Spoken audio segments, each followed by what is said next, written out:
সরকারের মর্যাদা সৌদি সরকারের কাছে যেমন, রাষ্ট্রদূতের মর্যাদাও তেমন।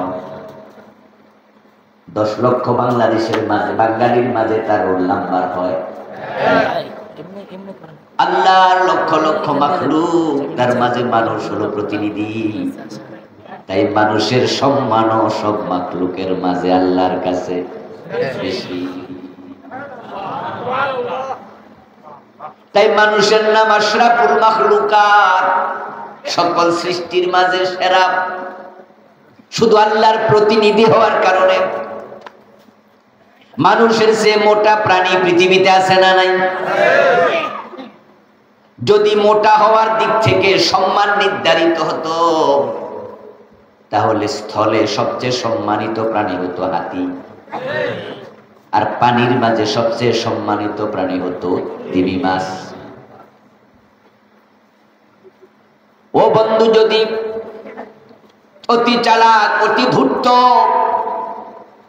এটার ভিত্তিতে সম্মান নির্ধারিত হতো, তাহলে শিয়াল হতো সবচেয়ে সম্মানিত প্রাণী।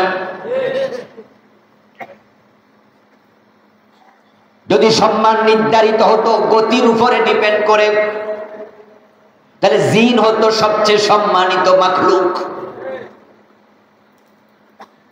এইভাবে আমরা সৌন্দর্যের দিক থেকেও যদি হতো, তাহলে গোলাপ ফুল হতো আল্লাহর শ্রেষ্ঠ মাখলুক, যার পুরাটা বডি সৌন্দর্য দিয়ে ভরপুর।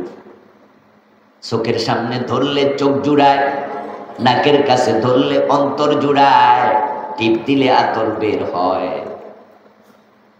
আর যে মানুষ আমরা বলতেছি সৃষ্টির সেরা, ওর বগলের নিচে নাক নিলে কয় মিনিট থাকতে পারবে? দুনিয়ার সবচেয়ে সুন্দরী মহিলার বগলের তলে আতরের গন্ধ থাকে, ঠিক না? মনে হয় যেন মহিলার জীবনে পাই নাই। কিভাবে বিয়ে শাদী করেন নাই নাকি? মহিলার বগলের নিচে আতরের গন্ধ আছে? আপনারা যারা আছেন এখানে 2-4 জন তো সুন্দর পুরুষ আছেন, আপনার হাতের মাঝে থুতু দিয়া ললা দিয়া নাকের কাছে নিয়ে দেখেন, মুরগির পায়খানার গন্ধ। আর আমরা যারা এখানে আছি, আমাদের ধরে সাপ মারলে কি বাইরে কল যাইতো না কি বাইরে? অথচ গোলাপ ফুল সাপ দিলে আতর বের হয়, নাকের কাছে নিলে গন্ধে মৌ মৌ করে, ঠিক না? চোখের সামনে ধরলে কি দারুণ তার পাপড়ি। যদি সৌন্দর্যের বিচারে সৃষ্টির শ্রেষ্ঠ নির্বাচিত হতো, ফুল 1 নম্বরে চলে যেত। গতির দিক থেকে জিন 1 নম্বরে চলে যেত। বুদ্ধির দিক থেকে শিয়াল 1 নম্বরে চলে যেত। দেহের দিক থেকে হাতি 1 নম্বরে চলে যেত। ও দোস্ত, এইভাবে সিরিয়াল করলে আমরা যে কয় নম্বরে যাইতাম আল্লাহ জানে। কিন্তু আল্লাহ তাআলা বলো, ওয়ালাকাদ কাররামনা বনি আদম, কোরআনে কয় আমি আদমের সন্তানকে সবচেয়ে সম্মানিত করেছি। শুধু আদমকে নয়, আদমকে তো করলেনি, বানানোর পরিকল্পনা যখন ফেরেশতাদের কাছে বললেন, ফেরেশতারা তখনই বলল না, ওরে বানাইয়েন না। আতাজআলু ফিহা মান ইফসিদু ফিহা, আল ইসতিফহাম লিল ইনকার। বালাগাতের পরিভাষায় প্রশ্নকে বলা হয় এমন প্রশ্ন যে প্রশ্নের মাঝে আছে নেগেটিভ সেন্স। আতাজআলু, আপনি কি বানাবেন নাকি, ফিহা, জমিনের মাঝে এমন খলিফা যে মান ইফসিদু, মারামারি করবে, ওয়া ইয়াসফিকুদ দিমা, এবং রক্তপাত করবে, এমন খলিফা বানাবেন নাকি? এর মানে বানাইয়েন না। ফেরেশতারা মানা করলো। এই কি হইছে আপনাদের? বসেন না, যুবক ভাইরা বসে যান। 2-1 জন ভলান্টিয়ার থাকেন, যারা আসবে ওদেরকে একটু দয়া করে সুন্দর করে বসাই দেন। ফেরেশতাদের অন্তরে চিন্তা হলো, আল্লাহ তাআলা এমন মাখলুক কেন বানাবে যারা মারামারি হানাহানি করবে? আসলে তো মারামারি করে এমন মানুষ আছে না নাই? এই যে আমাদের নসর আশরাফি ভাই বললো, ক্ষমতার লোভে পইরা জুলাইয়ের 1 তারিখ থেকে অগাস্টের 5 তারিখ পর্যন্ত প্রায় 2000 ছাত্রকে গুলি করে মারছে না? হেলিকপ্টারতে গুলি করছে।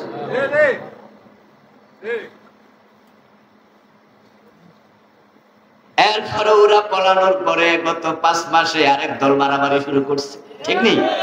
এরা নিজেরা মারে। ওরা তো মারছিল আমরা রে, বিরোধী দলের লোকেরে, আর এরা নিজেরা মারতাছে। বিভিন্ন টেম্পু স্ট্যান্ড লইয়া মারামারি শুরু করছে, ঠিক নেই?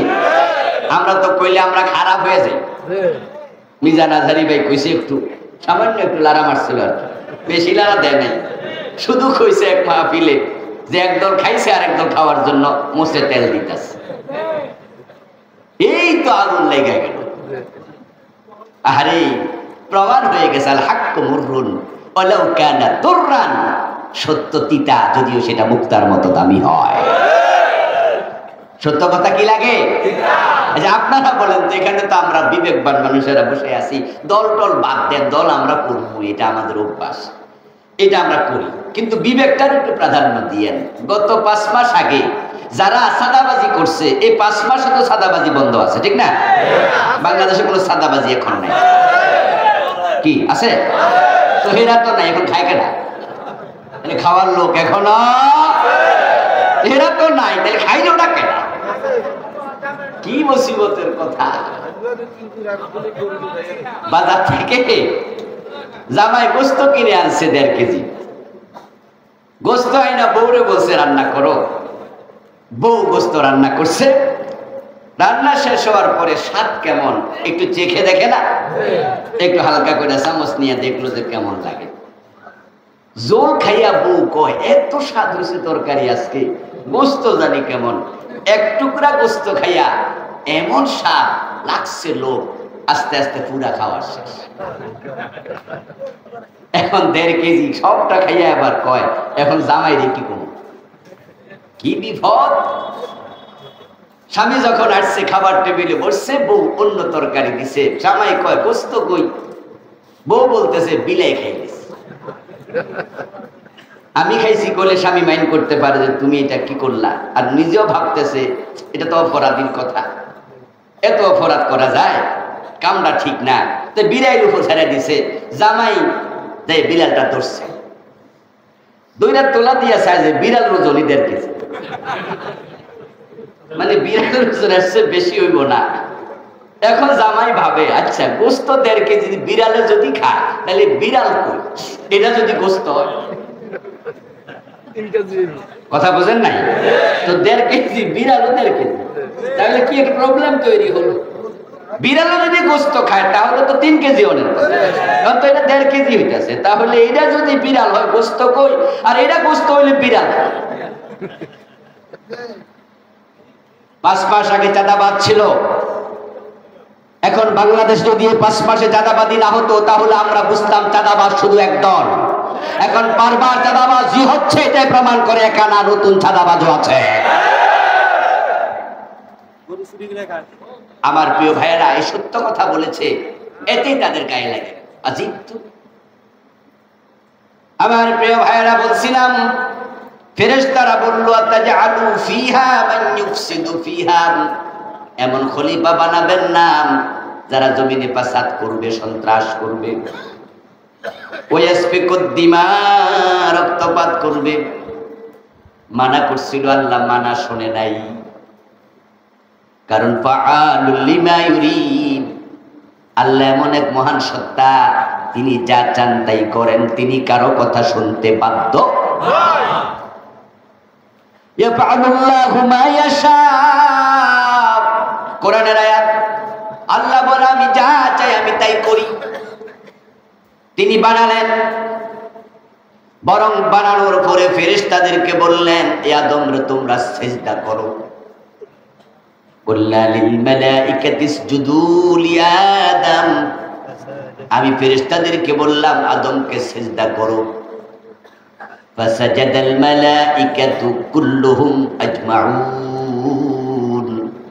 জিবরিল আমিন সহ যত ফেরেশতা আল্লাহ বানিয়েছেন সবাই মিলে আদমকে সিজদা করলো। আল্লাহ প্রমাণ করে দিলেন আদমের সম্মান ফেরেশতাদের চেয়েও বেশি।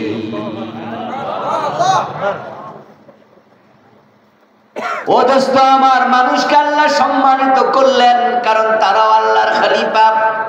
আদম এক আল্লাহর খলিফা না, আদম হলো প্রথম খলিফা।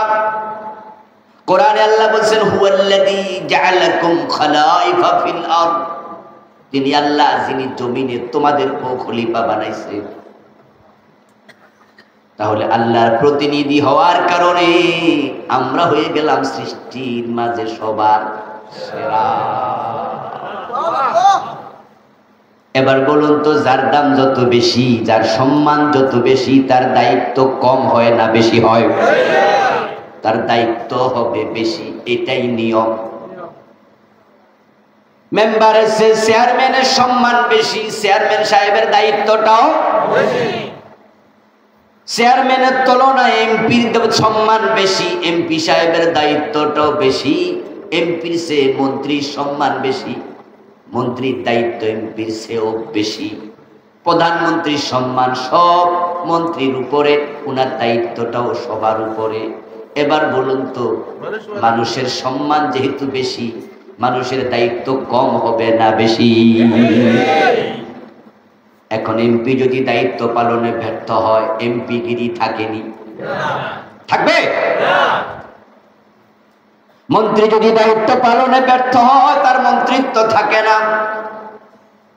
বাংলাদেশে এমপি থাকা অবস্থায় এমপিত্ব বাতিল হয়েছে, মন্ত্রী থাকা অবস্থায় মন্ত্রিত্ব ক্যান্সেল হয়েছে, এমন উদাহরণ আছে না নাই?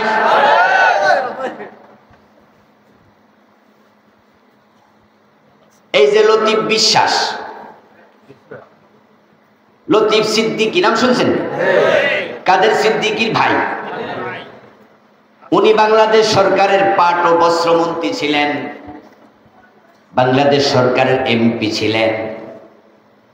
প্রধানমন্ত্রীর সাথে জাতিসংঘের মিটিংয়ে সফর সঙ্গী হয়ে আমেরিকা গিয়েছিলেন। ওখানে এক সাক্ষাৎকার দিল টেলিভিশনের সাংবাদিকের কাছে, যেখানে তিনি বিশ্ব ইজতেমার সমালোচনা করছে, হজের সমালোচনা করছে এবং তাদের নেত্রীর ছেলে জয়ের ব্যাপারে সমালোচনা করছে। এই তিনটা কথা তিনবার মুখ দিয়া বাইর হইছে। বাংলাদেশে আসার আগেই এমপিত্ব ক্যান্সেল, মন্ত্রিত্ব ক্যান্সেল, দলের সাধারণ সদস্য পদটাও ক্যান্সেল, একসাথে সব শেষ। বাংলাদেশে ঢুকেছেন অনেক দিন পর, যখন ঢুকলেন এয়ারপোর্ট থেকে ডাইরেক্ট কারাগার। আপনাদের মনে আছে না এটা? তাহলে এমপি গিরি ক্যান্সেল হয়, মন্ত্রিত্ব ক্যান্সেল হয়, দায়িত্ব পালনে ব্যর্থ হলে ক্যান্সেল। আল্লাহ আপনাকে আমাকে খলিফা বানালেন, সব মাখলুকের উপরে রাখলেন। এবার বলুন তো, খলিফার দায়িত্ব যদি আমরা পালনে ব্যর্থ হই, খেলাফত ক্যান্সেল হওয়ার সম্ভাবনা আছে না নাই? খেলাফত ক্যান্সেল হলে কি হয়, সেটাই হলো বিপদের কথা।